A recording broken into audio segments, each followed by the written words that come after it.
Bienvenue pour ces actus estivales. C'est ici au FCER qu'on commence l'été, en plus la piscine n'est pas loin. On parlera des bons résultats footballistiques et de la fête. Et puis dans ce journal, on reviendra sur l'installation d'Uber Eats dans le secteur depuis quelques mois. Nous irons prendre la température au collège et on parlera d'une actualité nationale et ses répercussions locales. Et puis on terminera avec un revisionnage d'un sujet sur les apéros-villages à Gumbrechtsshofen. Les nouveaux rendez-vous commencent à partir de ce vendredi 3 juillet.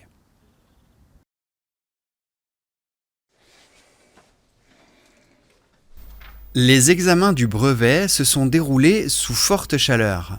Vendredi dernier, le 26 juin, pour le début des épreuves, nous étions au collège Françoise Dolto de Reichshofen pour voir les adaptations mises en place dans ce contexte. L'équipe éducative applique les recommandations et fait preuve de bon sens. Très tôt le matin, les salles ont été aérées. Les récents travaux d'isolation limitent l'impact de la température extérieure. Dans les couloirs, de l'eau celtique est à disposition sous forme de fontaine ou de bouteilles. Une fois en classe, c'est la pénombre, les stores sont déployés pour limiter l'entrée du soleil et laisser tout de même suffisamment de lumière pour travailler. Chaque élève est équipé, stylo, brouillon, pièce d'identité, ils ont reçu les sujets et chacun a aussi une gourde ou une bouteille d'eau devant lui. D'autres ont même apporté leurs équipements, de petits ou de plus gros ventilateurs portatifs. Exceptionnellement, le ministère de l'Éducation nationale a autorisé une pause durant l'épreuve. Juste avant la dictée, les élèves sortent quelques minutes, se désaltèrent, font le plein et se rafraîchissent. Le ministre a annoncé qu'en 2027, toutes les épreuves du brevet et du bac auront lieu le matin.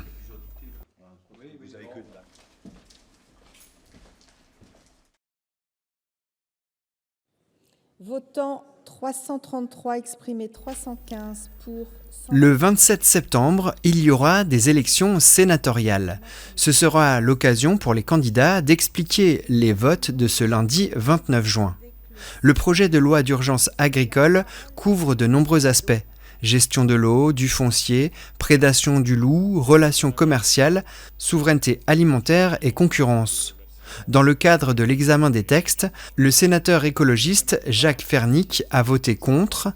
Les 4 autres sénatrices et sénateurs barinois, Elsa Schalk, Marc Séné et Laurence Muller-Bronn DLR, ainsi que Claude Kern de l'UDI, ont voté pour un ensemble de dispositions. Votant 331, exprimé 312 pour 183, contre 129, l'article 2 quater a donc été adopté. 2 points à retenir. D'abord, l'interdiction d'importer en France des denrées alimentaires traitées avec des produits interdits dans l'Union européenne pour limiter la concurrence déloyale. Mais aussi la réintroduction de 2 néonicotinoïdes, l'acétamipride et le flupyradifurone, connus désormais suite à la loi du plomb. Une pétition avait rassemblé 2 millions de signatures contre ce texte. Le gouvernement, en la personne de la ministre de l'Agriculture, Annie Genevard, s'est prononcé contre cette autorisation dérogatoire. Les syndicats agricoles sont partagés. La FNSEA soutient activement ce texte. La Confédération paysanne, elle, y est opposée. Localement, le syndicat des eaux, SDEA, dans un communiqué de presse, rappelle que l'eau est un bien commun et s'oppose également à certaines dispositions de la loi. Le texte sera examiné à nouveau à l'Assemblée nationale mi-juillet. Le débat promet d'être vif.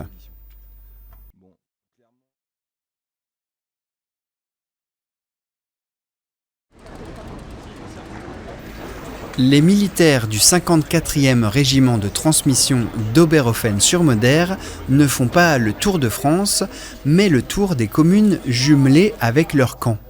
Ces cyclistes étaient de passage à Reichshofen le mercredi 17 juin. Vers 14h, ils ont été reçus par le maire Philippe Rosio qui leur a remis l'urne qui était en mairie depuis quelques jours. Les habitants étaient invités à déposer leurs dons pour les blessés désarmés. Les gendarmes, militaires également, étaient représentés par Thierry Belair, président du comité local des Amis de la gendarmerie. Après quelques ravitaillements et des échanges, ainsi que plusieurs photos souvenirs, les sportifs repartent pour leur dernière étape, Lichtenberg. Ils auront effectué au total 150 km dans la journée pour la bonne cause.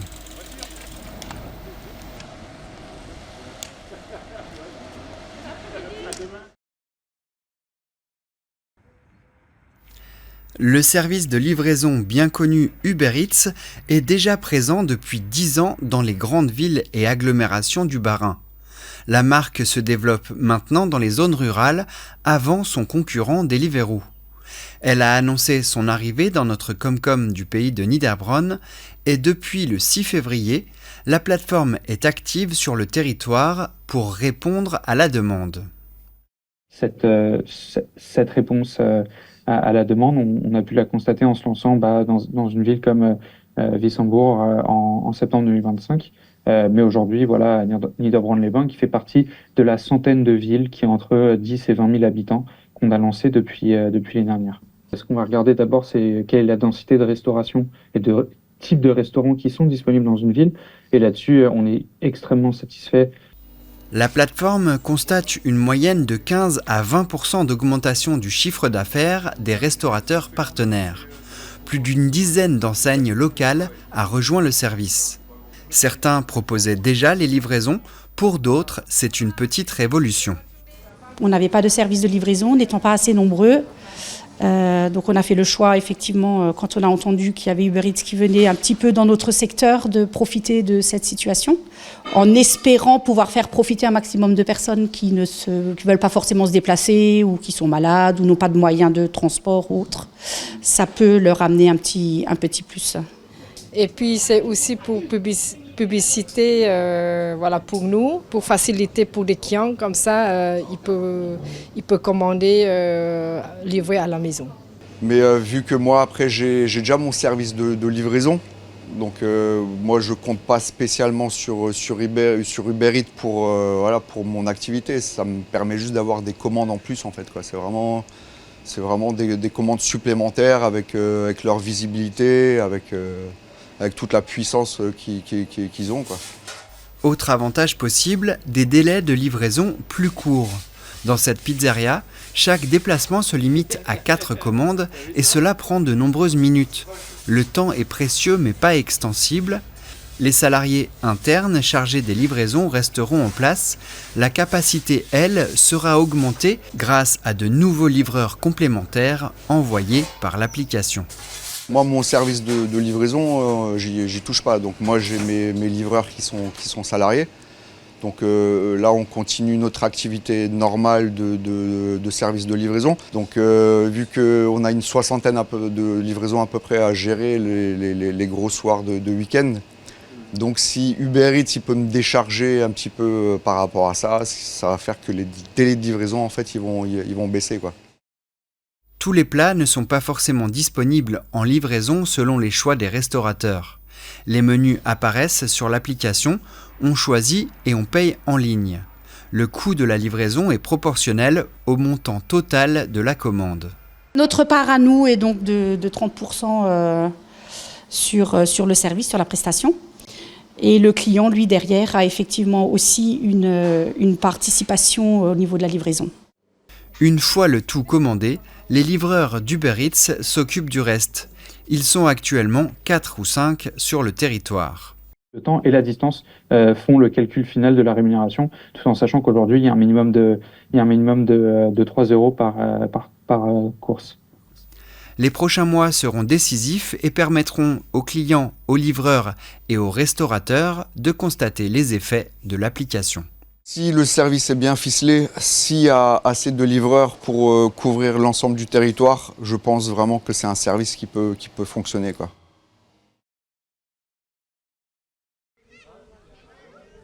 Les festivités ont été perturbées au FCER de Reichshofen.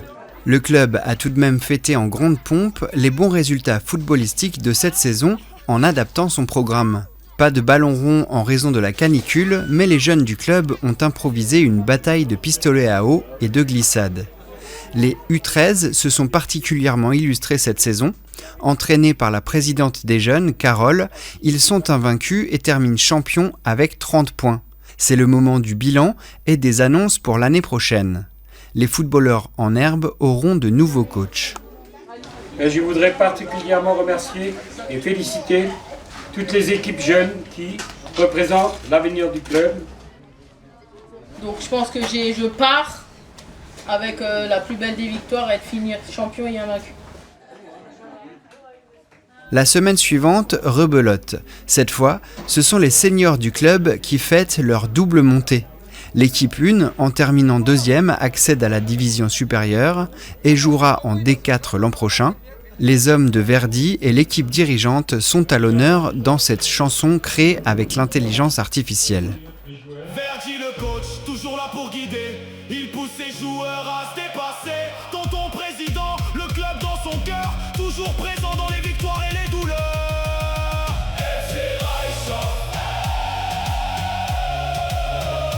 FC Raissa, champions ensemble, unis pour toujours.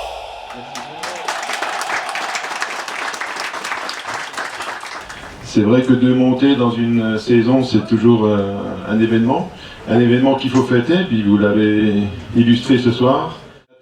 L'équipe 2, elle, remporte le championnat en D8 et monte en D7. Le FCER recrute toujours de nouveaux joueurs chez les jeunes ou chez les 3 équipes seniors pour la saison prochaine.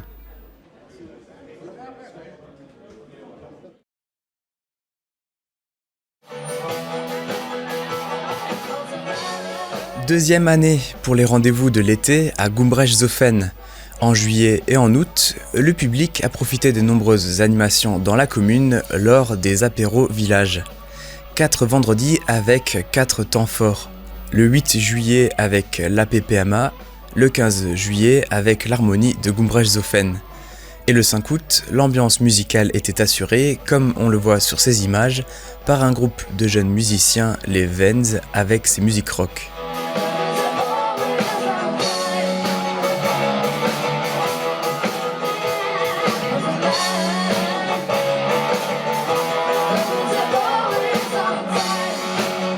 Une association de la commune, Elsace Auto Club, exposait ses voitures colorées et variées dans les rues.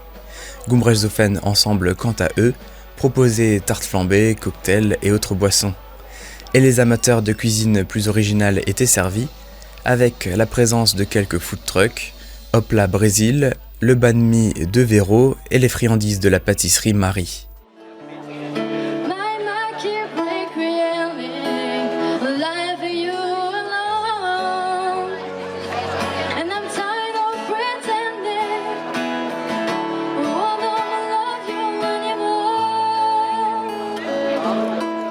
Pour clore l'événement, 15 jours après le 19 août, il y avait le dernier apéro village avec le Biergarten assuré par le club de foot, l'US Gumbrecht-Zofen.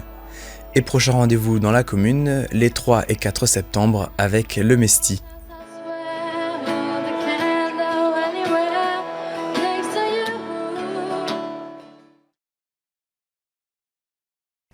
Merci de nous avoir suivis. Rendez-vous la semaine prochaine avec Lucas pour les nouveaux reportages. Bel été!